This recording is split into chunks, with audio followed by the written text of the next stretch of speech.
Welcome back to Metal Ben's Chronicles, and today we're gonna dive into the dark, unearthly, cold, grim world of black metal.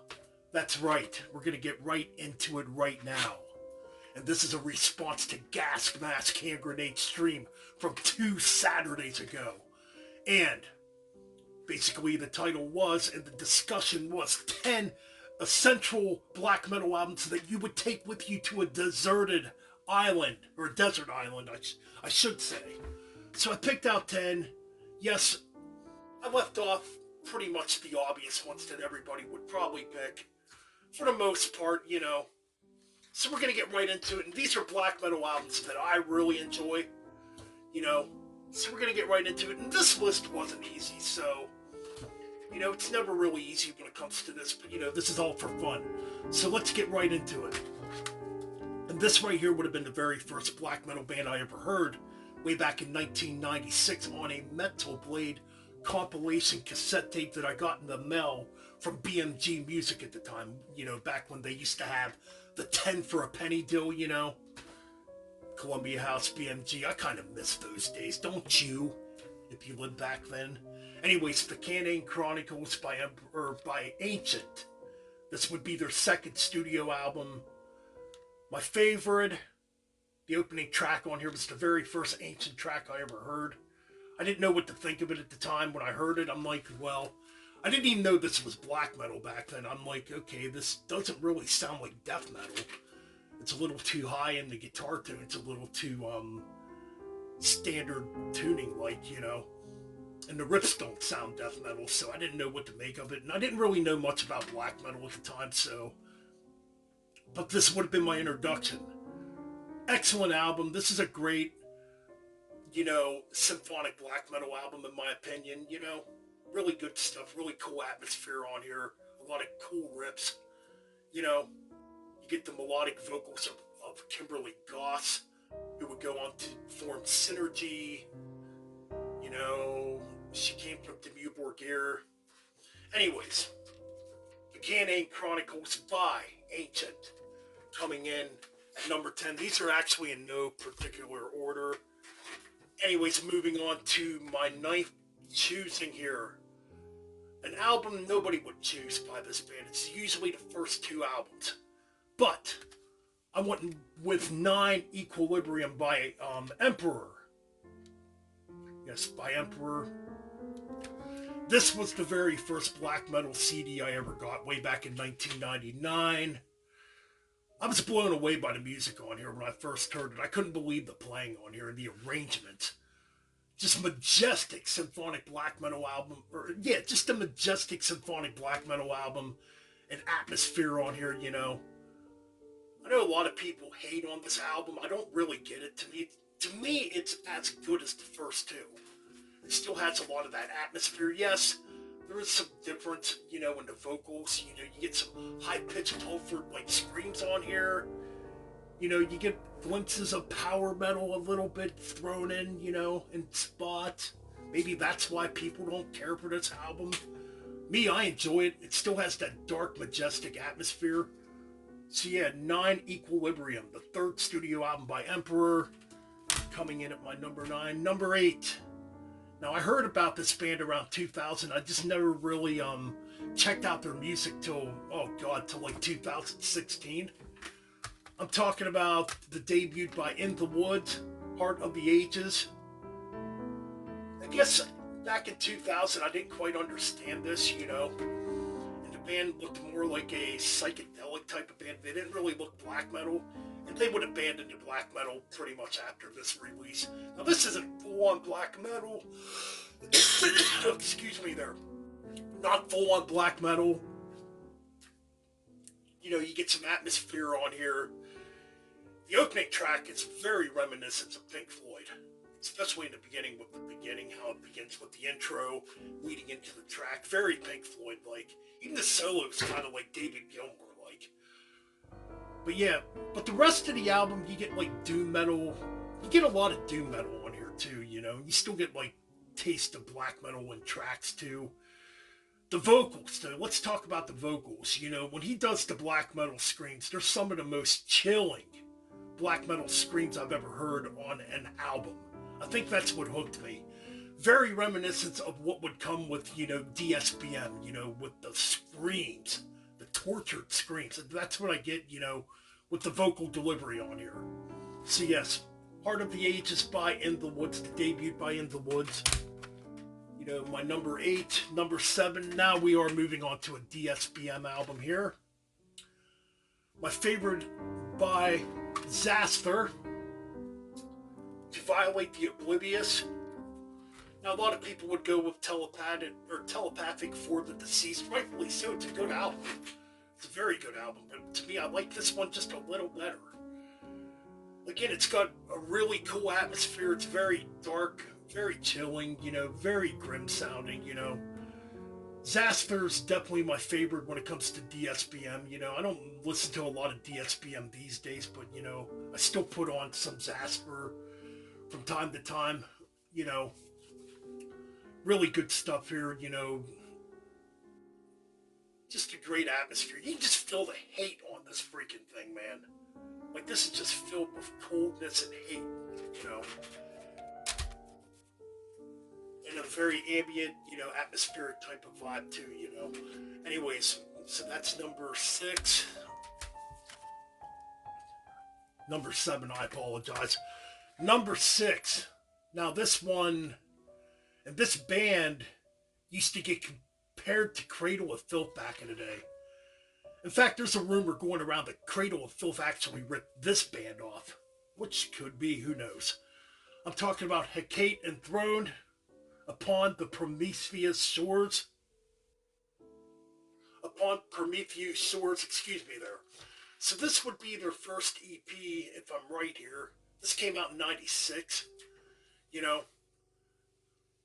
to me, yeah, there's some similarities to Cradle of Filth, you know, on here, but especially in the vocal department. Yeah, the vocals are very reminiscent of Danny Filth, but to me, I think the vocals are more evil sounding than Danny Filth's. You get some death metal growls in here, you know. I think the rips are much darker. This band overall is much darker than, you know, Cradle of Filth. You know, where Cradle of Filth dealt with, like, H.P. Lovecraft type of shit, you know. This band's just fucking dealing with, like, dark, grim, evil type of stuff here, man. But, man, this is a really good release. Some good rips on here.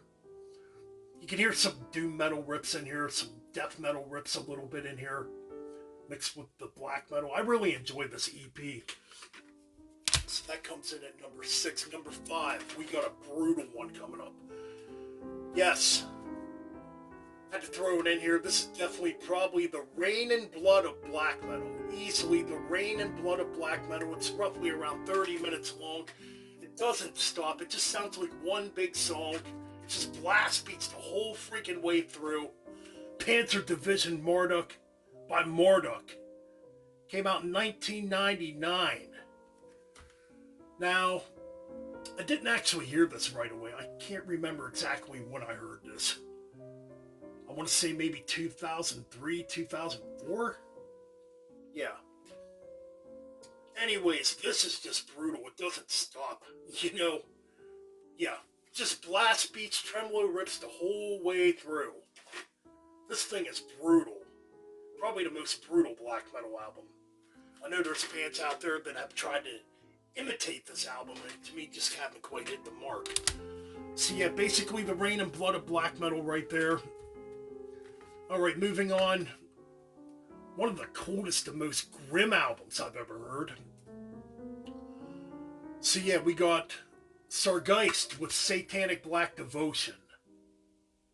This thing's just ugly and cold, man. Like, some of the rips on here are definitely very Darkthrone, but much darker than Darkthrone in my opinion. This is just some dark stuff. Some very misanthropic type of stuff, you know? Misanthropic type of stuff, you know? Some brutal, brutal stuff here. Some cool stuff on here, you know? And I apologize if I'm not going through the song titles. I just don't feel like wasting my time with it. But you know what? Yeah, this one has a really cool atmosphere, though. You can get some, like, DSPM in here a little bit on a couple of the tracks, you know? Like, Frowning Existence is definitely has that DSPM feel to it. The vocals on here are very chilling, too. Man, just stuff that rips your soul out when you listen to it, man. So yeah, that comes in at number 4. Okay, we got another brutal black metal album coming up. My favorite album by this band. Yes, I did see a few people show this. I know the Dreadful Minutes, Rick did a response to this, and I'm pretty sure he showed this, but I can't freaking ignore this, because it's my favorite album by this band, too.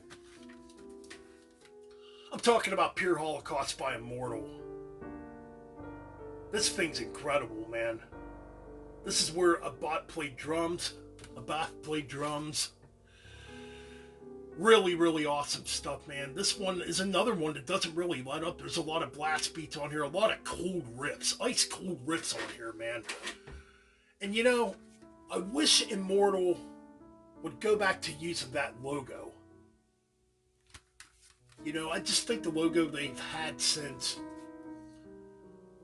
Blizzard Beast, I think they've had the logo they have now. I just think it's kind of bland looking compared to the original logo, man. Oh no, though, this is another brutal black metal album that doesn't really let up. I mean, you get a few mid-pace moments, but for the most part, this thing just blasts away. And it does, man. It sounds like you're stuck in a freaking ice-cold blizzard out in the middle of nowhere.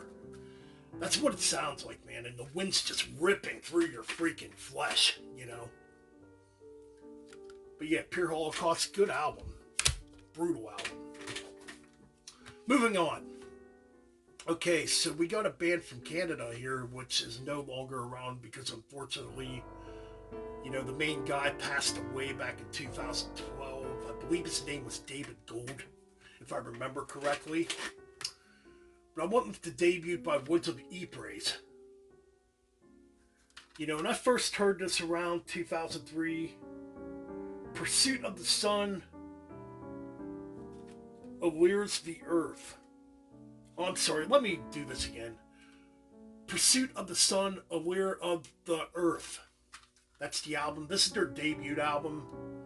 Probably still my favorite. Maybe it's because it's the first one I actually ever heard. And I heard a track on here on a Brave Words of Bloody Knuckles CD back in 2003. And I was blown away by the melody of it, you know. Like, it's got a lot of melody. You get some acoustic guitars on here. Some folky type of guitars. You even get like a doom metal typo negative type of influence on here, you know.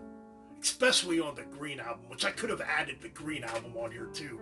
But to me, it's not really a black metal album, where this one has more black metal to it. Really good debut album. One of the best debuts probably when it comes to black metal. But yeah, man. Very enjoyable Canadian black metal, you know. More on the melodic side, more on the doom metal side too, in aspects, like I said. So yeah, that's one definitely worth checking out. And the last one. Yes. I went with Dawn Slaughtersun, which came out in 1998. This is one of my favorite black metal albums, easily. I mean, I guess in a way you could say this is dissection worship. Because it does sound a lot like Dissection to me in a lot of parts. It's got like the same atmosphere, you know, the same tremolo picking and all, you know. It's really good though. This album to me is perfection, you know. The other Dawn albums are good too, but I like this one the best. You know, and I first heard this, I'm going to say around 2000, oh man. I was a little late to this one too. And I found out the vocalist on here was the vocalist on In Flames' EP Subterranean. I can't think of his name right now. But yeah, this is excellent melodic black metal, man. If you want riffs, this has riffs. The drumming on this is insane. So yeah, I definitely recommend checking this out. Yes, you can definitely hear the Dissection influence on here, but hey, it is what it is, you know. It's really good stuff, and what band nowadays doesn't rip off some 90s black metal band. Now, this came out in the 90s naturally, but still. So yeah, that's my 10 picks. I mean, I could have went with other albums too, like Philosophin by Burzum. I didn't want to add no Burzum. I could have went with Emperor in the Night Side Eclipse like everybody else does, you know. A Blaze in the Northern Sky by Darkthrone, you know. What else? I mean, there's just so many others. You know, De Mysterious Dawn Satanis by Mayhem, obviously. I could have went with those obvious ones, but I wanted to be different. And these are black metal albums I actually really, really enjoy. So that's my 10 essential black metal albums that I would listen to on a deserted island. Alright guys, keep it metal. Keep on banging those heads. And keep it dark.